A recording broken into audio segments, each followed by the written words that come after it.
And I'm going to invite Binu Krishnan Kutty, Head of Operations, Collins Aerospace, as well as to moderate this, Dr. S. Dwarkanath, Director General Aerospace India Association and former MD and CEO Airbus India. There's also going to be an announcement between TIE Bangalore and AIA to collaborate in supporting A&D corporates.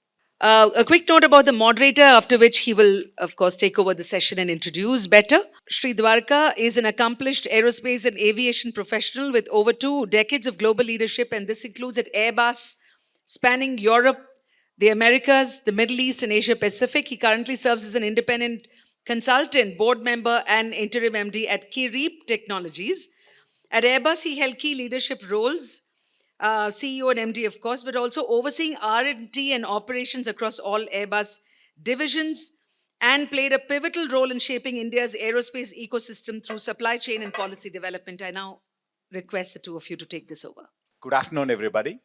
I think let me take this opportunity to introduce Binu, who is with us. This is a great session on the future of aerospace supply chain. So we are all looking forward to the growth in aerospace, and so this is an important topic. And Binu here is the managing director at Collins Aerospace, in India. And he's the site lead for Collins, from 2021, and he was elevated as the MD in May 2023. He brings over 21 years of experience, cross-sectoral experience, from GE, Danaher, Schneider Electric, Royal Enfield, Rexnord, and other companies as well. His expertise spans across quality, supply chain, purchasing, continuous improvement, and plant operations. He has successfully led the establishment of 3 greenfield manufacturing sites, including the one at Collins as well. Binu holds a bachelor's degree in mechanical engineering and a master's in manufacturing from BITS Pilani and an MBA from IIM Bangalore. He's passionate about continuous improvement and envisions transforming Collins India into a best value site for RTX, that is the Raytheon Group, through Lean Industry 4.0 and advanced manufacturing. Outside of work, he enjoys spending time with his family, reading, cooking, and playing badminton. So welcome, Binu, for this discussion. Thank you, Dwarka. So, by the way, if you don't know, Raytheon Group is the biggest aerospace company in the world. It's even bigger than Airbus and Boeing. So initially what I will do is I'll just give my view on this topic and why aerospace is an important sector for India and why now, and then we'll have a quick sort of fireside chat with Binu as well, if that works. Both Boeing and Airbus, in their global market forecast for the next 20 years, that is from 2025 to 2044, they have forecasted that we would require about 43,000 new aircraft around the world. So there's some of them are replacements, some of them are new ones. So that's a significant growth. But India will be one of the major drivers of this global, aircraft growth as well. So from India already, over the next 10 years, we have placed orders of 1,500 aircraft. That's approximately $15 billion per year in terms of the aircraft purchase. As a result, a global, commercial aerospace supply chain for product design and manufacturing will grow from, say, $180 billion in 2023 to $250 billion over the next 10 years. So that's a significant growth. And the question is how much of that we will have in India. So that's what we will discuss. In 2005, if you just step back, there was a big, in terms of boom on the aerospace growth in India. Also, a lot of aircraft were ordered from Kingfisher, Air India, Indian Airlines, Jet Airways, and Indigo at that time. And immediately, a lot of other companies came from automotive industry into aerospace. Like Dynamatics, Mahindra, Tata, Acres, and all these guys started setting up. So, there was that sort of encouragement when there was a big order. Immediately, the aerospace industry comes in as well, to start the thing. Subsequently, over the next 15 years, the Indian aviation has seen a significant growth, and today we have a mature, ecosystem. Again, only at a detailed parts and sub-assemblies, not necessarily at any major components yet, but that's where we are moving towards. And again, in 2023, we saw big orders coming from Indigo, about 500 aircraft, and Air India 470, and then later they ordered another 100. And that has given a lot of inspiration for aerospace companies, again, both MSMEs as well as large companies to come into aerospace. They wanted to enter into aerospace and start aerospace. And over the next 20 years, approximately 10% of Airbus slash Boeing deliveries will come into India. That's something significant for us to look at, right? Despite fueling such a growth in aviation as well as the aerospace ecosystem, India just today only exports less than 1% of the global aerospace design and manufacturing. That's disproportionately small compared to the amount of exports or imports which we are doing. The aerospace exports annually from India, including the services, only less than $2 billion. Okay. So aerospace industry, we always see when there is an aviation growth in a developing market, soon, but about 10 years, with a 10 years lag, there is a big aerospace growth as well. We have seen that in Brazil, we have seen that in Canada, China, and India will follow the same process as well. There is a big expectation there will be a significant growth in the country. And this has been pushed both at the central government level from Prime Minister's Make in India initiatives, plus also the Ministry of Civil Aviation as well. As of June 30th, that is just last week, Airbus has a backlog of about 8,600 aircraft to deliver, and Boeing has a backlog of about 6,000. That's about 10 to 12 years of backlog to be delivered. Having said that, both Airbus and Boeing are having their own problems with their own factories, plus also with the supply chain to deliver these aircraft as well moving forward. So, that's where we can see that after COVID, both Airbus, Boeing, as well as many of the tier ones in Europe and US, they had to shed a lot of people, and that has created some of the issues. And however, we will discuss that a little bit more on what the OEMs are thinking about in terms of their global strategy. Is India part of the global strategy? What is their expectation from India to grow the supplier footprint? And how should we prepare the future of the aerospace supply chain in India?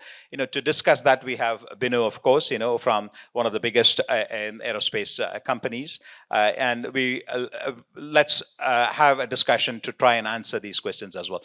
Binu, to kickstart, maybe you can take the first few minutes to. Sure, Dwarka. And first of all, thank you for this wonderful opportunity, and thank you, TAI. I want to first give a flavor of what RTX is. I'll add a little bit more details about what RTX is today. So RTX is today the world's largest aerospace and defense company, as Dwarka rightly mentioned, and comprising of three verticals. We have Raytheon Technologies and Pratt & Whitney. Raytheon Technologies is a defense division of RTX, predominantly present in the US. And the second division is Pratt & Whitney, which is one of the most renowned engine manufacturers for both commercial and defense aircrafts. And the third segment is Collins Aerospace, which I belong to, which is primarily into commercial aerospace. So if we think about the portfolio of the products, they are very equally distributed. So which means Collins contributes to 28 million of the 82 billion portfolio or projected revenue for 2025. So now, when you think about the health of the company, today RTX has a backlog of more than 220 billion US dollars, which makes it the biggest aerospace and defense company and one of the most valued companies globally. Now, I just want to give a little bit about Collins Aerospace in India. I lead the manufacturing operations in the country. But just to give a flavor of our presence in the country, we started just like a startup or an entrepreneur. We started with 7 employees 26 years ago, and today we are 7,000 plus employees in the country. And today we are the biggest aerospace and defense company in the country outside of HAL. It's a public sector company on the private space. We are the biggest. We have an engineering campus having 3,500 plus engineers, and we have one of the largest manufacturing facilities in the country, which comprises of 3 manufacturing units in Bangalore. And the latest in the ad is our manufacturing facility that we are building close to airport. It's going to be one of the biggest campus in the country, with manufacturing footprint of zero point 0.8 million square feet of manufacturing space, hosting 70 plus products manufactured out of the Bangalore facility. And if you think about Collins as a company, we make subsystems starting from the tip to tail of an aircraft, right? So anything you name inside an aircraft, other than assembling an aircraft, we make pretty much everything that goes into an aircraft. And that makes us special in the sense we make 150 plus products and subsystems that goes into an aircraft, and out of which 70 to 75% of the products we lead the market. We are number one or number two in terms of penetration, as well as the technology that we have for today's modern aircrafts.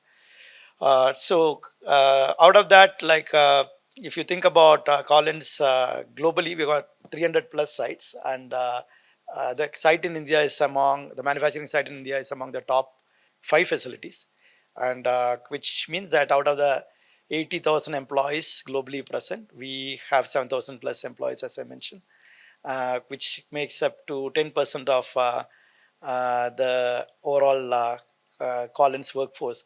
And this is something not many people in the country know. That's the reason I thought it's important for us to know. And out of the 70 plus products that we make inside our Bangalore facility, there are 3 products which where we lead not only within Collins but globally. We are the largest manufacturers of evacuation slides globally, and we also manufacture aircraft lighting for both business jet as well as regional jet.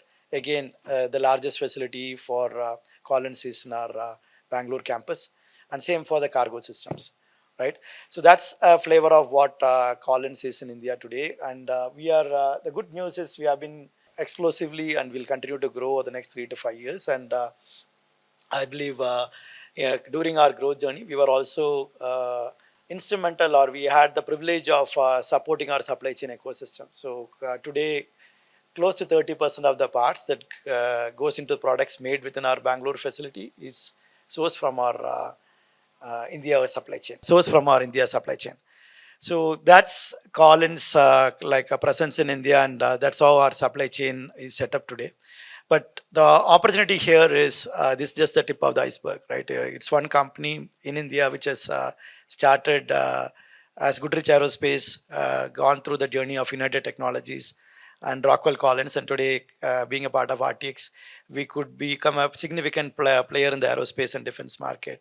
But I believe the potential is much bigger, because aerospace as a sector in the country is just 5 years and in its, I would say, prominent stage, and the opportunity is to go beyond what we are doing today. And we have a good ecosystem coming from our Bangalore ISRO, DRDO, and HL ecosystem, plus the automotive ecosystem in the country, could be a big contributor for the growth going forward. As Dwarka rightly mentioned, if you order a aircraft with Boeing or Airbus, you'll get the delivery for Airbus in 10.3 years, and from Airbus in 11.5 years, which is not a good situation to be in, right? So that's a challenge as well as an opportunity, and that's where the supply chain opportunity and challenge comes into being.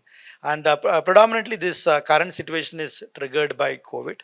A big part of what happened during COVID is a drop in volumes, both in terms of number of aircraft sold as well as air travel across the globe. So the post-COVID recovery has been exponential, and India being the fastest growing economy, we see that the supply chain in US and Europe are not able to catch up to the speed of this explosive growth, because a lot of supply chain disruption happened because of the geopolitical situation currently, as well as the COVID did derail a lot of supply chain in US and Europe. So the post-COVID recovery has not been as attractive, as well as from a supply chain perspective, it's not as good as what the business opportunity is.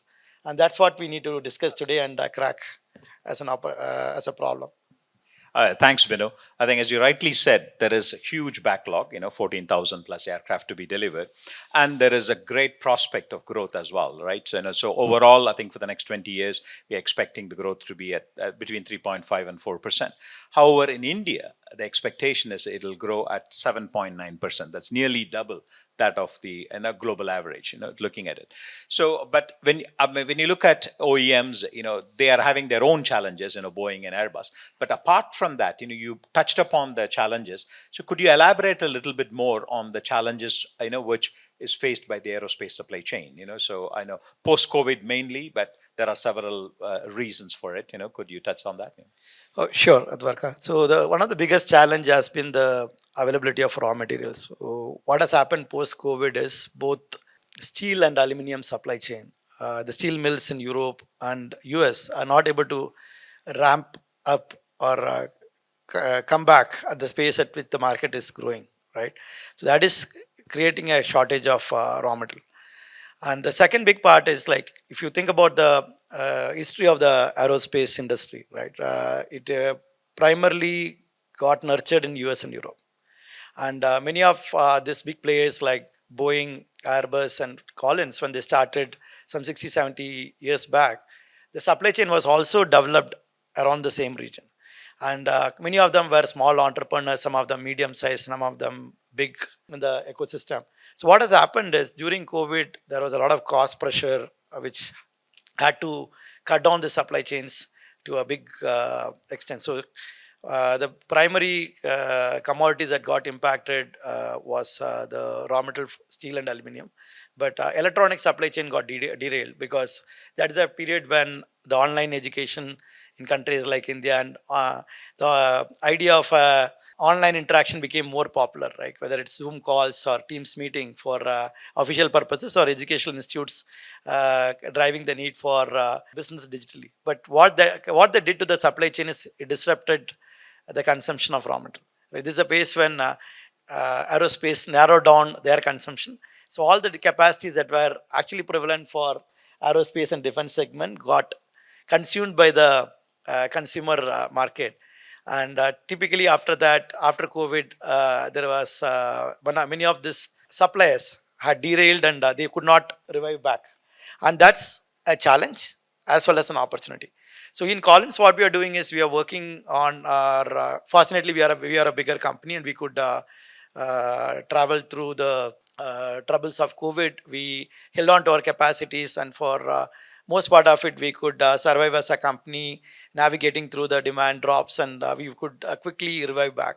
So right now, internally, we are debottlenecking our critical process by investing in new process and machines, and in terms of people and process capability, we don't have a challenge. But that's not the case with our supply chain.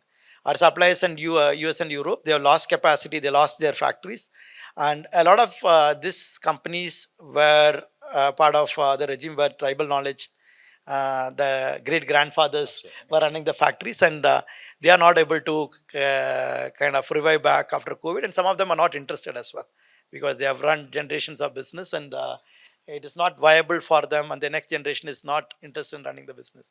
So that's what is creating a crisis for us. So we are doing 2 to 3 things. One is we are trying to partner with our supply chain in these regions to kind of nurture them and support them to come back to the required production rates. The second part of it is we are also trying to explore opportunities in with regions like India and West Coast countries, where we got ample manpower and skill, because India has advantage of the youngest workforce on the planet today, and that's an opportunity that we want to grab on. We are trying to partner with our supply chain partners to make sure that we are investing in them, and we are supporting them to overcome this challenge. Thank you, because as you rightly said, I think after COVID, definitely one of the main things is that Airbus, Boeing, and many of the tier ones had to shed a lot of people. So people were lost, and they were not willing to come back. When the COVID came back, when there was a rebound. That's one, and that really triggered a lot of the issues related to quality when they have new people. All issues on in terms of the retraining them, all these things. And clearly, the Russia-Ukraine war had hit on titanium as well in terms of raw material, as you rightly said. And thirdly, also the cash situation became very much of an issue with some of the suppliers as well. So these are some of the things. But looking at today's, aerospace ecosystem in the country, we proudly say that every aircraft made by Airbus or Boeing has some as a part or an assembly from India. But that's, again, is very small. But looking at the challenges today, and what should we be doing, and how you as Collins, you're one of the biggest players in India, how are you helping to address that, so in terms of our ecosystem itself? Sure, Dwarka. I think we'll break it into three pieces. One is we'll break this the first piece into research. The second piece we'll talk about infrastructure, and the third piece we'll talk about opportunities to partner with some of the players or global players or global partners in US and Europe. So we think about research. I believe the commercial aerospace segment, at least I can say that is at a very nascent stage in India, and we should incentivize building capability for both engineering as well as manufacturing capabilities. Because if you think about commercial aerospace market, it is highly regulated by FAA and EASA. And the process are required to be NADCAP certified. So I believe the understanding of FAA regulations, the EASA regulations, and NADCAP is at a very nascent stage. If you have to design a product that goes into an aircraft, you need to be an expert on understanding the requirements, because it's primarily driven by the product safety and quality protocols that are put in place. So we need to, and it calls for a lot of investment to acquire this knowledge and capabilities, and we need to incentivize both manufacturing and engineering organization to get support in terms of gaining expertise on FAA, EASA, and NADCAP related capabilities. The second part of it is infrastructure. And if you think about infrastructure, that today the biggest bottleneck is technically we could develop any part out of as an alternate in India. But the problem here is, since aerospace has stringent testing and qualification requirements, we have limitations in terms of test capabilities, predominantly on raw material test capabilities as well as system test capabilities. You may think about changing a part like what happens in an automotive or any other product by developing a supplier in India. But more than developing the part or that manufacturing technology, what is more expensive or most time consuming is subjecting it to a system testing, which means I need to put it inside an aircraft and fly it for a certain number of hours to make sure that it is proven before it is handed over for regular manufacturing. So today there is a lot of technology gap in our system testing capabilities. So we need to again incentivize this, because the government can look at this as an incentive or for private players, and they should look at this as an investment to acquire the knowledge and capability, because these are discrete requirements, and you can't put an ROI to this, right? This is a knowledge that you gain to build a capability for the future. So that is something that we need to focus on. The third part is the raw material infrastructure. We have made a good progress on qualifying steel, aircraft grade steel, but aluminum and electronics, especially the electronics ecosystem, is coming in a big way. It's an opportunity for us to qualify the electronic products right from the beginning for aerospace grade requirements. So that's a big opportunity for us. And the last but not the least, the composite facilities. Again, we need to, since the future of aerospace is all about lighter weight electrified aircrafts, we need to invest here as well. And some of these are very big investments, and it's technically from a logically impossible for somebody to view these things from a financial point of view. It's a capability that would give you payback after 10 or 15 years, right? So we need to invest in these capabilities as an investment and wait for the payback to come. And that's why the government could again play a big role as well. I think you touched upon some of the critical areas, like the raw materials, because we import almost 98% of the raw materials, whether it is steel, Inconel, aluminum, or whatever. And that's increasing the cost, because of the cost of the logistics. And many may not appreciate that in aerospace, I think we only use 10% of the block in the part, and then 90% goes as a scrap. And you need specialized way of actually recycling them, which we don't have it in India as well. And we lose about 60-70% of the cost there as well. So like that, there are some critical areas. But building on that, looking at the Indian supply chain, we have pockets of excellence, right? So, and we were discussing that earlier. So, in some places we have capability, but not necessarily the capacity. And some places we have the capacity in terms of people coming in and things, but not necessarily the capability which is required for the industry and things like that. How do you think we need to really address that across the government, because even at government, at DGCA, we need capability and capacity. Private sector, who will be the bulk of the supply chain, as well as academic institutions. What sort of things approach we need to take there. Yeah, I think again, I will we could break this into the same three pieces of knowledge, process capabilities, and the infrastructure for testing, right? So on all the three domains, you will see that our education system is not in par with what we don't have people who can be readily deployable in aerospace manufacturing or engineering segment for that matter, and for the right reasons, because predominantly these industries were prevalent in US and Europe, and the IPs are very closely guarded. But as we are maturing, this knowledge is being available. But today we are like in India, the biggest challenge is we operate everything like a commodity. We are good in doing low cost manufacturing, low cost engineering, and cost arbitrage has been a biggest selling point for us. I think we should get to the next level of the value chain where we become experts in knowledge management. And today, a big part of the knowledge is discretely spread all over the place. And capturing that knowledge could be a big game changer for any company as we get into the future. Unfortunately, the returns are not in the 2 to 3 years or 3 to 5 year range. It's typically a 5 to 10 year range. But the rewards are going to be outstanding if somebody is willing to put that kind of an effort and capture the required knowledge on both infrastructure, like engineering knowledge, as well as manufacturing process knowledge. Because one thing which is very interesting in aerospace is everything looks similar, right? We make the same lights, we make the same products that go into any automotive product line, but the recipes are curated or tweaked for a special situation because it's a product that flies at a high altitude. So the raw materials that we use and the process that we use to make sure that it is able to withstand those harsh conditions are little bit different. They're not drastically different, but that IP or that knowledge is the missing piece, is what I believe. And if you are able to get into the details of that, I think we could crack the code as well. I think aerospace, especially, it is with a lot of tribal knowledge and a lot of thumb rules as well. I remember starting as an young engineer at British Aerospace. One of the senior guys, asked me to do something. I was questioning him. He said, Dwarka, when you were wearing nappies, I was doing here. He was working on Concorde and said, please do it, and then you will learn after a few years. So it's a lot of thumb rule.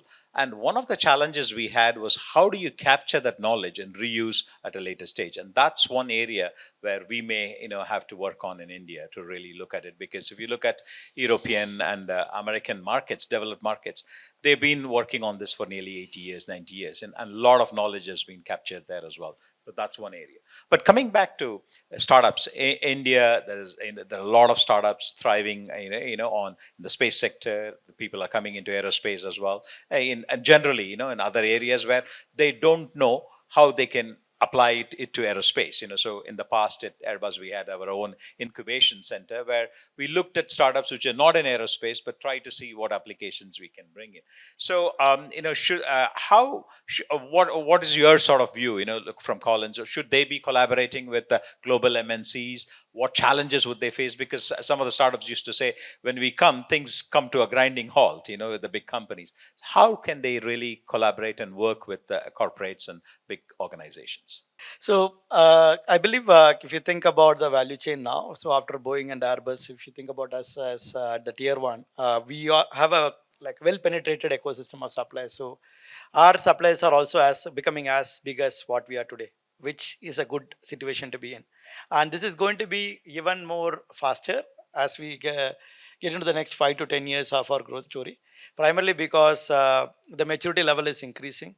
The government is invested.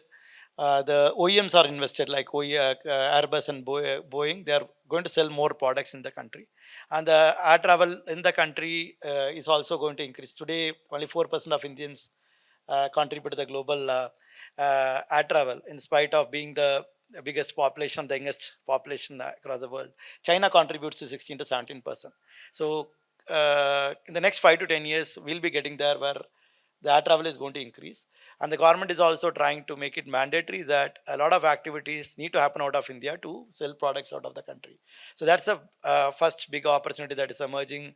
The OEMs are being pushed, and we are also getting pushed to and incentivized. When you say pushed, it's positive push to make sure that we do most of the subsystems and final products out of the country. But going back to the supply chain, now we are also increasing our footprint of supply chain in the country to meet the Make in India requirements. And on the same lane, the startups, the good starting point for any startup could be to partner with our suppliers or tier two suppliers, where they have already become big enough to kind of nurture them and support them in terms of emerging capabilities. So rather than trying to directly get into aerospace specific domains, we could look at read across opportunities.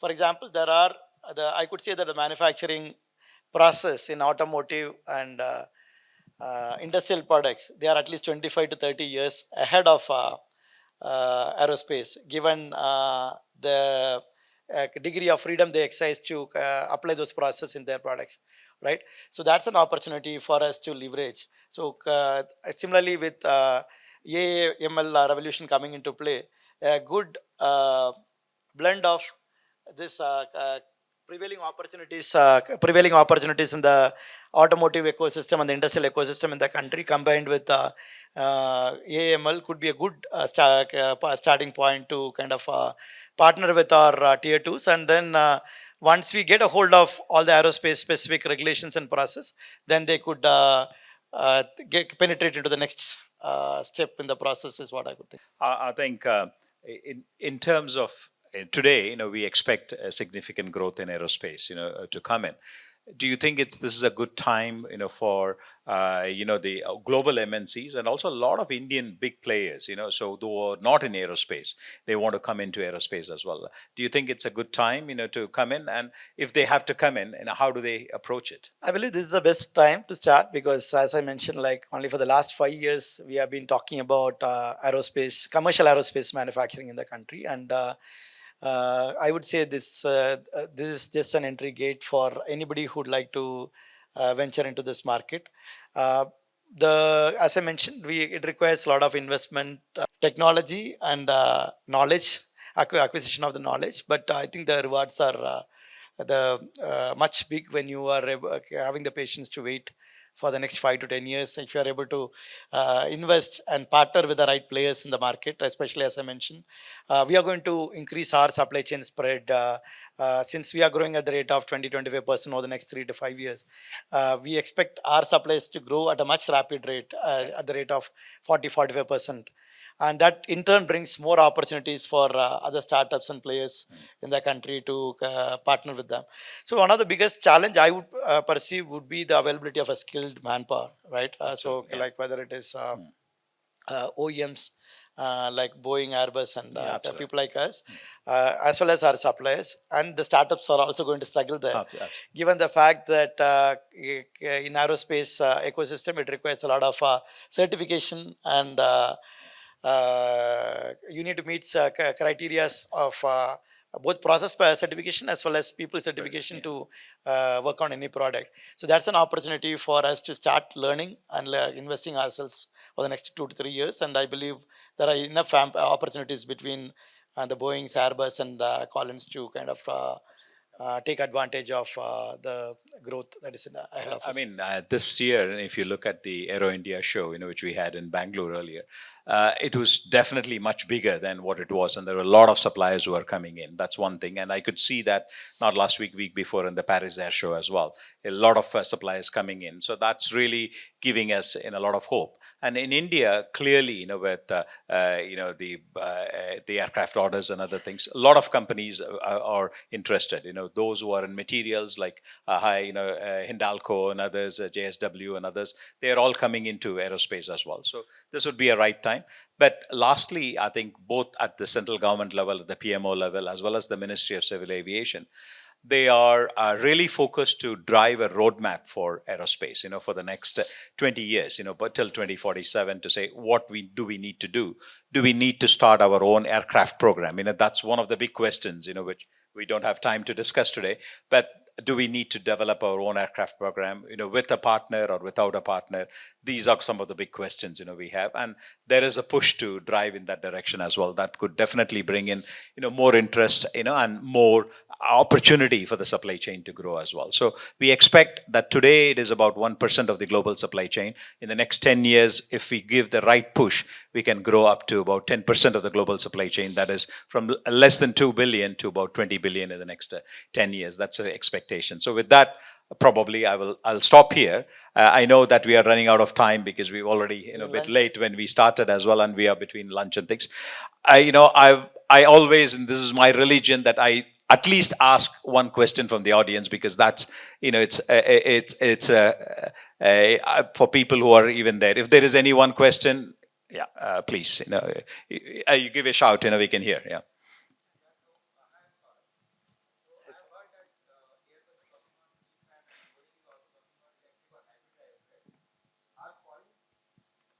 Thank you. So is Colin also working on any kind of hybrid drivetrain moving forward from fossil fuel to electric tomorrow? Okay, yeah, absolutely, yes. So we have, in Collins, we are organized as 5 verticals. So we have a vertical for avionics, we have vertical for mission systems, got a vertical for interiors, and we also have a vertical called power and controls. So the power and controls part of Collins is working on the future aircraft, electrical aircraft. But here's the interesting news, right? So any new aircraft, because of the current backlog, would be launched only 15 years down the line. So we have enough backlogs because we have a backlog of 10.5 years. And for the next 2 to 3 years, by the time somebody comes with a new concept or an idea, the rate at which the aerospace market is growing, we believe the backlog would pile up to 15 to 20 years if we don't clear the backlogs. So the opportunity for us is to clear the backlogs over the next 15 years and take advantage of the situation here. And that's what Boeing and Airbus are looking for. They are saying that, like, first let's scatter the existing market. We have enough aircraft to be served before we think about the next big theme, which is an electrified aircraft. So which obviously many companies are working on, but it will take 5 to 10 years for you to see a product getting commercialized or being available in the market for usage. Binu is a bit more optimistic, 2040, beyond 2040, man. And happy to discuss over lunch. So we'll stop there. Thank you very much. Thank you.